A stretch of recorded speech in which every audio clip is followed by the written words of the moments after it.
నేను రీసెంట్‌గా చాలా కామెంట్స్ చూసాను. అందరికి ఆల్‌మోస్ట్ సేమ్ డౌట్సే ఉన్నాయి. లైక్ కాన్సెప్ట్స్ క్లియర్ అయినా ఎలా క్వెషన్స్ సాల్వ్ చేయాలి? పీవైక్యూస్ రావట్లేదు.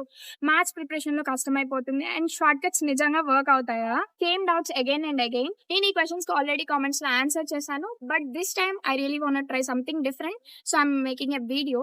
Instead of me explaining everything, I brought some of my friends who actually cracked the same exam. My goal is simple, guys. మిమ్మల్ని confuse చేయకుండా మీ situation కి match అయ్యే right perspective చూపించడం. ఇంకా లేట్ చేయకుండా let's get into this. Let me introduce this person, guys. He's Paul. He's one of my classmates. We both are studying ECE in Andhra University. మీరు comments లో అడిగిన కొన్ని doubts నేను ఇప్పుడు తిన్న అడుగుతాను. So you will understand everything from different perspective. మీకు correct answers దొరుకుతాయి అనుకుంటున్నాను. The first question I would like to ask is, I understand the concepts clearly, but I am still unable to solve PYQs. What am I miss? Yeah, so firstly, thanks for giving this opportunity. ఈ వీడియోలో నన్ను పెట్టుకున్నందుకు thank you. And మీరు అడిగిన question ఏంటంటే concepts అన్ని clear గా ఉన్నాయి, but PYQs చేయలేకపోతున్నాం. So coming to this question, నేను ఏమంటానంటే మన కాన్సెప్ట్స్ ఎప్పుడైతే క్లియర్ గా ఉంటాయో ఖచ్చితంగా పీవైక్యూస్ అనేది చేయొచ్చు. సో ఏంట్రా ఏదో చెప్పేస్తున్నాడని కాకుండా I give one of my experience as a student when I was in intermediate. నాకు ఆర్గానిక్ కెమిస్ట్రీ చాలా భయం అవుతుంది అనమాట. I use to fear organic chemistry a lot.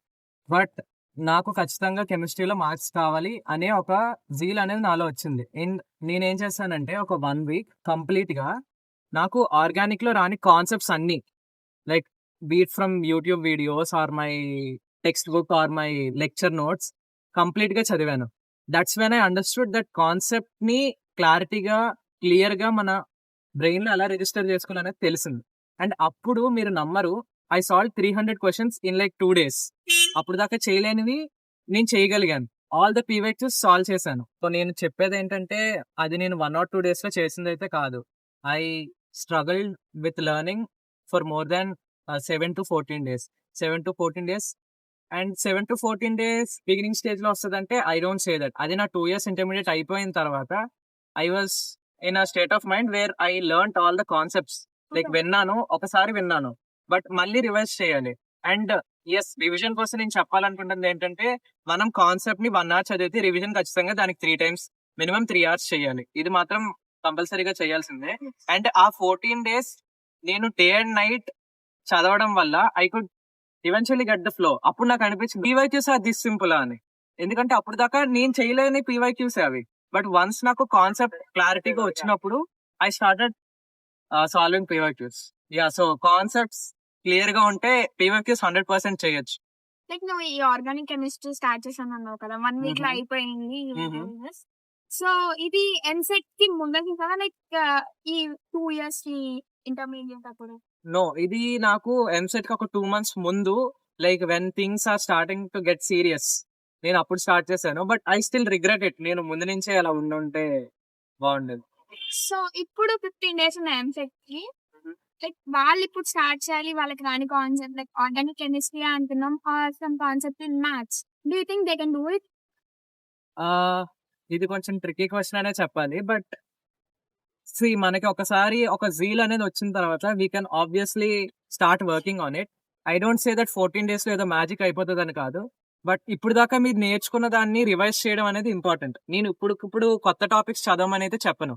అది కూడా నా ఎక్స్పీరియన్స్ లో కూడా నేను ఆర్గానిక్ కెమిస్ట్రీ నాకు అప్పుడు దాకా ఎంత కొంత తెలిసిందే, లైక్ కంప్లీట్ గా తెలియదని అయితే కాదు. సో నేను రివైజ్ చేశాను. ఆ రివిజన్ అనేది నాకు బాగా హెల్ప్ అయింది. సో ఈ 14 days లో నేనేం చెప్తానంటే it's better to revise the concepts rather than learning something new. So నువ్వేం చెప్తున్నావు, లైక్ డివిజన్ మొత్తం చేసిన తర్వాత పీవైక్యూస్ స్టార్ట్ చేయాలి, పీవైక్యూస్ చేయాలి. మీకు అప్పటికి పీవైక్యూస్ రావట్లేదు అంటే కాన్సెప్ట్ లోనే లైక్ కాన్సెప్ట్ క్లియర్ గా అండర్స్టాండ్ చేసుకోవడం ఇక్కడ problem. So you guys have to examine your self, like మీకు కాన్సెప్ట్ అర్థమైందా లేదా అని చెప్పేసి. ఇంకా మీకు లైక్ కాన్సెప్ట్ నేర్చుకున్నారు, పీవైక్యూ స్టార్టింగ్ లో రావట్లేదు అంటే ప్యాటర్న్ రికగ్నైజేషన్ దగ్గర ప్రాబ్లం వస్తుంది. లైక్ మీరు పీవైక్యూస్ ఎప్పుడు సాల్వ్ చేయలేదు, ఇనిషియల్ గా స్టార్ట్ చేస్తున్నారు అంటే ఖచ్చితంగా వెంటనే వచ్చేస్తాయని అయితే చెప్పను. సో ప్రాక్టీస్ ఉండాలి, you have to get use to it. And the next question is, do short cuts and cheat codes really increase marks? It is by how much? చెప్పాలంటే చీట్ కోడ్స్ అనేవి మనం లిమిటెడ్ గానే వాడాలి, వాటికి full potential అయితే ఉండదు. But short cuts వల్ల కంపల్సరీగా మార్క్స్ ఇంక్రీజ్ అవుతాయి. ఇది ఎందుకు చెప్తున్నానంటే నేను ఇంటర్మీడియట్ లో ఎంసెట్ ఎగ్జామ్ మాక్ టెస్ట్స్ ఇస్తున్నప్పుడు లేదా ఫైనల్ ఎంసెట్ ఎగ్జామ్ ఇస్తున్నప్పుడు నా ఎక్స్పీరియన్స్ తోనే చెప్తున్నాను. మనం మ్యాథమెటిక్స్ లో చూసుకుంటే ప్రతి క్వశ్చన్ ఈజీగా ఉండదు. దో ఇట్ ఇస్ ఎంసెట్, మనకి మెయిన్స్ అంత ఉండకపోయినా కొన్ని డిఫికల్ట్ క్వశ్చన్స్ ఉంటాయి. బట్ షార్ట్ కట్స్ వాడేటప్పుడు మనం సింపుల్ క్వశ్చన్స్ క్విక్ గా సాల్వ్ చేయొచ్చు. సో మనకి టైం మిగులుతుంది వేరే క్వశ్చన్స్ సాల్వ్ చేయడానికి. సో మనం ఆర్గానిక్ కెమిస్ట్రీలో తీసుకుంటే cheat codes are actually helpful because నాకు అది హెల్ప్ అయింది. నాకు ఎంసెట్ ఎగ్జామ్ మాక్ టెస్ట్ ఇస్తున్నప్పుడు I use to score like 100-120 ఆ రేంజ్ లో నాకు మార్క్స్ వచ్చేవి. అండ్ నాకు ఈ షార్ట్ కట్స్ వల్ల మ్యాథమెటిక్స్ లో మార్క్స్ ఇంప్రూవ్ అయ్యాయి. అండ్ చీట్ కోడ్స్ వల్ల ఆర్గానిక్ కెమిస్ట్రీలో కూడా మార్క్స్ ఇంప్రూవ్ అయ్యాయి. మీరు చూసుకుంటే మనకి మ్యాచ్ ద ఫాలోయింగ్ క్వశ్చన్స్ ఉంటాయి. అందులోని option elimination is very good cheat code. Option elimination వల్ల మనకి రాకపోయినా ఒక 2 or 3 క్వశ్చన్స్ వరకు సాల్వ్ చేయొచ్చు. అండ్ షార్ట్ కట్స్ మ్యాథమెటిక్స్ లో మనకి చాలా టైం సేవ్ అవుతుంది. లైక్ చీట్ కోడ్స్ అంటే అందరు ఏమనుకుంటారు, అన్ని సేమ్ ఆప్షన్ పెట్టేస్తే ఇన్ని మార్క్స్ వచ్చేస్తే ఇన్ని ఇంక్రీజ్ అవుతాయి అని చెప్పేసి. What do you say? So qualify అవుతారు బట్ ర్యాంక్ అయితే రాదు. ఇది మాత్రం 100% ష్యూర్. మనకి క్వాలిఫై అవడం కాదు కదా. If you want a good decent rank below some 10,000 or something, we have to actually work on this. So నేనేమంటానంటే మనకి ఏదైతే కాన్సెప్ట్స్ వచ్చు, నాకు ఈ క్వశ్చన్ నేను సాల్వ్ చేయగలను, అవి అలాంటి క్వశ్చన్స్ అన్ని ఫస్ట్ కంప్లీట్ చేశాక రిమైనింగ్ క్వశ్చన్స్ కి మాత్రమే చీట్ కోడ్స్ వాడాలి. లైక్ నేను మీకు ఇప్పుడు మ్యాచ్ ద ఫాలోయింగ్ లో ఒక ఎగ్జాంపుల్ ఇచ్చాను. For example like there is a question where we are asked to find out the organic compound or maybe match the organic compound with its name అని చెప్పి మనకి shapes ఇచ్చారు. Like ఇక్కడ 4 ఉన్నాయి and ఇటువైపు వాటి నేమ్స్ ఉన్నాయి. మనకి 2 తెలుసు, 2 తెలియవు. అప్పుడు ఏం చేస్తాం, మనం 4 ఆప్షన్స్ లో మనకి తెలిసినవి 2 చెక్ చేసుకుంటాం. చెక్ చేసుకున్నప్పుడు మనకి మోస్ట్ ఆఫ్ ద కేసెస్ లో ఎలాగుంటది అంటే 3 ఆప్షన్ కరెక్ట్ Same. ఉంటాయి. ఎందుకంటే మనకు తెలిసింది అక్కడ ఉంటది. బట్ 4th ఆప్షన్ ఎలా ఉంటది అంటే రివర్స్ లో ఉంటాయి. Like for example option A is matching with the 4th one and option B is matching with the 2nd one. అవి 2 నాకు తెలుసు, మిగతా 2 నాకు తెలియదు. సో అది మ్యాచ్ అయ్యేది ఆప్షన్ ఒకటి ఉంటది. దాన్ని మనం వెతుక్కుంటే అలాంటివి 3 ఆప్షన్స్ ఉంటాయి. మ్యాచ్ అవ్వని ఆప్షన్ మాత్రం ఒకటే ఉంటది. అక్కడ ఆ 3 ఆప్షన్స్ లో మరి నాకు కరెక్ట్ ఆప్షన్ ఎలా తెలుస్తుంది అని మీరు అడిగితే, ఆ 4th ఆప్షన్ ఏదైతే ఉంటుందో అందులోని రిమైనింగ్ 2 ఎప్పుడు కరెక్ట్ ఉంటాయి. ఈ ప్యాటర్న్ ని మీరు గమనించే ఉంటారు. సో ఆ రిమైనింగ్ 2 కరెక్ట్ ఉన్నాయి కాబట్టి మనకి 4 ఆప్షన్స్ తెలిసిపోయినట్టే. సో 4లో ఏది కరెక్ట్ ఈజీగా గెస్ చేయొచ్చు. So this is one of the option elimination method. And assertion and reasoning లో కొన్ని ఈజీ క్వశ్చన్స్ ఉంటాయి. లైక్ కాన్సెప్ట్స్ సంబంధించినవి, లైక్ ఫిజిక్స్ లో గానీ, కెమిస్ట్రీలో గానీ, అండ్ మ్యాథమెటిక్స్ లో కూడా like square matrices, like rectangular matrices, ఇలాంటి మ్యాట్రిసెస్ క్వశ్చన్స్ ఉంటాయి. సిమెట్రిక్ మ్యాట్రిసెస్ క్వశ్చన్స్ ఉంటాయి. ఇవన్నీ సిమిలర్ గా ఉంటాయి. లేదా ఆర్గానిక్ కెమిస్ట్రీలో మనం మళ్ళీ చూసుకుంటే కాంపౌండ్స్ కోసం ఉంటది. లేదా ఫిజికల్ కెమిస్ట్రీలో మొలారిటీ ఇలాంటి కాన్సెప్ట్స్ రిలేటెడ్ ఉంటాయి. సో చీట్ కోడ్స్ అనేవి వర్క్ అవుతాయి. అండ్ మీరు నా ఎగ్జాంపుల్ తీసుకుంటే I could score some 88 marks in EAMCET and normalization అంతా అయిన తర్వాత with the percentile and normalization I could score up to 66 out of 160. Combined score is 66. I3 plus the combined score is for 100, right? So yes, 66 marks వచ్చాయి అందులో. So I could secure a rank of 2000. So మీకు ఇలా కూడా తెలుస్తుంది like ఎన్ని ఎలా marks కి. Calculate చేసుకోవాలి అని. Yeah. నా కేసులో కంబైన్ స్కోర్ వచ్చేసి 63 వచ్చింది. నాకు టోటల్ మార్క్స్ 83 మార్క్స్ వచ్చాయి ఎంసెట్ లో. అండ్ ఐపీలో లైక్ 596 వచ్చాయి 600. సో దాని నుంచి 25%, దీని నుంచి 75% తీస్తే కంబైన్ గా వచ్చిన స్కోర్ 63. సో నాకు ర్యాంక్ ఎంత వచ్చింది అంటే 3000. చూడండి, 66, 63 ఇట్స్ వేరియేషన్ ఆఫ్ 3. తినకు ఎంత వచ్చింది? 66 వచ్చింది, నాకు 63. It's just variation of 3. ఆ 3% ఏదైతే ఉందో లైక్ మా ఇద్దరి మధ్య 1000 ర్యాంక్ అనేది డిఫరెన్స్ ఉంది. సో మీరు చూడండి, మీరు ఎవరైతే 5000 or 10,000 బిలో ర్యాంక్ ఏం చేస్తున్నారో వాళ్ళకి every mark is really important. Because short cuts and cheat codes are really a good rank boosters. And నేను ఈ వీడియో చేద్దాం అనగానే ఒప్పుకున్నందుకు really thanks a lot. So let's move to the next person. He is Revanth. He is also one of my classmates. He secured 3000 rank in MCET 2024 and tanu maths lo 52 marks score chesadu out of 80. So I would like to ask this maths related question to him. So the question is, how should I prepare for maths, especially for solving PYQs? So నా maths జర్నీకి వస్తే నేను only క్లాస్లో చెప్పే lectures వినేవాడిని and use to solve only the problems at డేసే. ఇంటికి వచ్చాక కూడా ఓన్లీ మ్యాథ్స్ చేసాను. మోస్ట్ ఆఫ్ ద టైం నేను మ్యాథ్స్ చేసేవాడిని అండ్ ఆల్సో ఎగ్జామ్ వీకెండ్ ఆ టైంలో కూడా use to only solve maths paper particularly. So నా సజెషన్ ఎగ్జామ్ టైంకి వచ్చేసరికి మీరు పీవైకి సాల్వ్ చేయలేకపోతున్నారు అంటే the only problem is you lakh concepts. But ఇప్పుడు మీరు ఓన్లీ 15 days ఉంది కాబట్టి మీరు కాన్సెప్ట్స్ ఫస్ట్ నుండి స్టార్ట్ చేయడం వేస్ట్ ఆఫ్ టైం. సో నా సజెషన్ పీవైక్యూస్ పర్టికులర్గా వచ్చేసరికి ప్రీవియస్ ఇయర్ పేపర్ చూడండి, లాస్ట్ 5 to 10 year పేపర్స్ సరిపోతాయి and you can find a lot of similar patterns. Mains లాగా ఎంసెట్ అంత టఫ్ ఉండదు, రిపీటెడ్ క్వశ్చన్స్ ఉంటాయి అండ్ ఆల్ దోస్ థింగ్స్.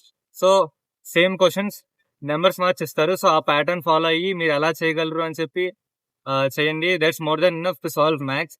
ఇప్పుడు చాలా మందికి ఎలా అంటే మ్యాథ్స్ సాల్వ్ చేసినప్పుడు లైక్ క్వశ్చన్ సాల్వ్ చేసినప్పుడు ఎక్కువ టైం పట్టేస్తుంది అండ్ వాళ్ళకి ఆ టైం పెట్టిన ఆన్సర్ అనేది రాకపోవచ్చు లైక్ సాల్వ్ చేసినప్పుడు. ఇది ఎలా ఓవర్కమ్ చేయొచ్చు? So basic rule of competitive exams, ఆ క్వశ్చన్ రాకపోతే వదిలేసి నెక్స్ట్ దానికి వెళ్ళిపోవాలి. దాని మీద టైం ఇన్వెస్ట్ చేయడం వేస్ట్. ఫస్ట్ క్వశ్చన్ చూసిన వెంటనే మీకు సాల్వ్ చేయగలమా లేదా అన్నది ఐడియా వస్తుంది. సో అది చూసిన వెంటనే దాని మీద టైం ఇన్వెస్ట్ చేయొచ్చా లేదా అన్నది మీరు కంక్లూడ్ చేసుకొని with in some 30 to 45 seconds ఆ క్వశ్చన్ ని సాల్వ్ చేసేయాలి. దానికన్నా ఎక్కువ టైం దాని మీద ఇన్వెస్ట్ చేశారంటే it's useless investing time on that question. And time మీరు ఎంత రిడ్యూస్ చేయగలిగితే అంత better. Try to focus on accuracy. Number of bits fast గా టైం సాల్వ్ చేయడానికి మీరు మాక్ టెస్ట్ రాయండి. ఆ 3 hour లిమిట్ పెట్టుకోండి. Use timers to solve particular bit in less than a minute. That's more than enough. Physics and కెమిస్ట్రీతో compare చేస్తే maths మీద ఎక్కువ టైం పెట్టండి. ఉన్న 3 hours లో ఆల్మోస్ట్ సమ్ 100 minutes మ్యాథ్స్ మీద పెట్టండి. మిగిలినవి ఇవి ఫిజిక్స్ అండ్ కెమిస్ట్రీ చదివితే you can get to, but maths అనేది మీరు పేపర్ మీద పెన్ పెట్టాలి, లేకపోతే అవ్వదు. So repeatedly do questions, try to improve accuracy. Timers పెట్టుకోండి, నేను ఈ టైంలో ఫినిష్ చేయాలని. లేకపోతే ఆ same question number of time repeat చేయండి. సో దట్ మీరు చూసిన వెంటనే ఓకే ఈ క్వశ్చన్ కదా అని చెప్పి క్యాల్కులేట్ అవుతుంది ఆటోమేటిక్గా. 15 days ఉన్నాయి కాబట్టి try to focus on PYQs. ఆ పీవైక్యూస్ ఎలా సాల్వ్ చేయాలంటే see the repeated questions and repeated patterns. EAMCET is all about the same pattern. అదంత తప్పే ఉండదు. లైక్ 10 days ఉన్నాయి కాబట్టి మ్యాథ్స్ లో ఏవి ఎక్కువ scoring? Yeah, there are few high weightage topics like calculus, integration and differentiation, algebra, ఈ complex number, binomial theorem and అవన్నీ. Try to avoid this conic section. అవి చాలా వాస్ట్ కాన్సెప్ట్ ఉంటుంది అండ్ మీరు అవన్నీ కవర్ చేయాలి 15 days లో. మీకు టైం ఉంటే కవర్ చేయండి, లేకపోతే లేదు. ఆ తర్వాత coordinate geometry, trigonometry and vector calculus and probability and statistics. So ఇవి some easy topics and also high weightage topics. So ఇవి try to prefer these first and then you can go to the next rest of the topics. So నువ్వు చెప్పిన దాన్ని బట్టి వాళ్ళకి maths లో ఎక్కువ score చేయాలి అండ్ పీవైక్యూ సాల్వ్ చేయాలి అంటే ప్రాక్టీస్ ఎక్కువ చేయాలి అండ్ ప్యాటర్న్ రికగ్నైజేషన్ అనేది ఉండాలి. ప్యాటర్న్స్ ని అనలైజ్ చేయాలి and high weightage chapters and easy scoring topics ఉంటాయి, వాటి మీద ఎక్కువ focus, right? So yeah, that is about maths preparation guys. నేను ఈ ఎంసెట్ ప్రిపరేషన్ వీడియో ఇలా చేద్దాము లైక్ క్వశ్చన్ అడుగుతాను అని వెంటనే వస్తున్నందుకు thanks lot. Welcome. Okay. And now let's move to the next person. She's Havila and she secured 4000 rank in MCET 2024 and her mains percentile is 90. She also cracked the BARC exam.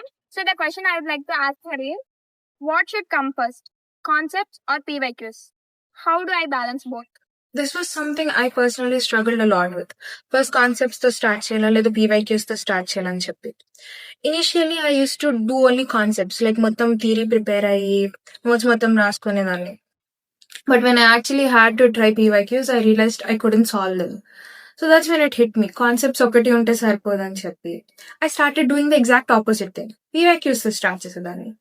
But proper understanding లేక I couldn't solve them. So what I started doing was ఒక చిన్న concept తీసుకొని I used to read all the examples, exceptions ఇవన్నీ చదువుకొని immediate గా ఆ concept మీద ఉన్న PYQ సాల్వ్ చేసేదాన్ని. That helped a lot. Like ఒక క్లారిటీ వచ్చేది నాకు ఎంతవరకు ఈ కాన్సెప్ట్ అప్లై చేయడం వస్తుంది, లైక్ ట్విస్ట్ చేసిన ఆన్సర్ చేయగలుగుతున్నానా లేదా అని చెప్పి. అండ్ మోర్ ఓవర్ ఎంసెట్ లో పీవైక్యూస్ చాలా ఇంపార్టెంట్. సేమ్ ప్యాటర్న్స్ రిపీట్ అవడం వల్ల ప్రీవియస్ ఇయర్ పేపర్స్ చేయడం చాలా హెల్ప్ అవుతుంది. So what I suggest is combining concepts and PYQs is very important because concepts give you clarity and PYQs give you confidence. Fast గా accurate గా solve చేయడానికి help అవుతుంది.